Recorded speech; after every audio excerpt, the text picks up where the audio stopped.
I'm Yaneli, also known as Miss Be Helpful, with another FinCap Friday brought to you by NGPF.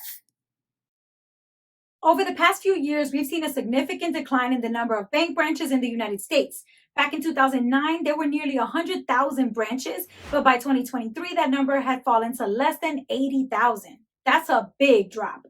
Just from 2019 to 2023, over 10,000 American bank branches were closed. Back in 2019, 1,417 branches closed compared to 3,066 closures in 2022. So, what's the main reason behind all of this? Well, it's because most people these days prefer to do their banking stuff online. While major banks had certainly been investigating and investing money into online platforms, this shift to a more digital version of banking was accelerated by the pandemic and lots of mergers and acquisitions. Truist Bank, which is a result of the merger between BB&T and SunTrust Bank, had the top number of bank closures in 2022, shutting down over 420 branches, followed by Bank of America with 322 closures. Other major banks like Capital One, Citizens Bank, Chase Bank, and Wells Fargo had all announced plans for additional closures in 2023 and beyond. The National Community Reinvestment Coalition reported that bank closures doubled during the pandemic and disproportionately affected low to moderate income Americans and Americans of color.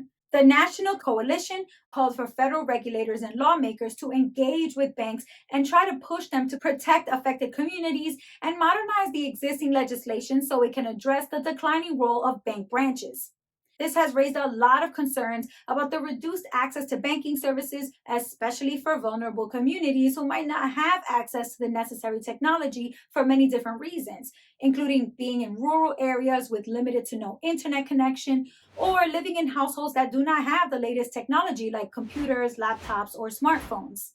Most experts say that this isn't something to be too concerned about in the short term because banks cannot eliminate all of their branches entirely, since a good number of their customer base will still seek out the in-person physical locations for specific types of services. Plus, there's always community banks which maintain their branches to serve in areas where larger banks have closed their doors. Although the pace of closures will vary, this shift towards digital platforms is definitely going to continue. So we can all expect a banking landscape with much fewer physical branches in the long run.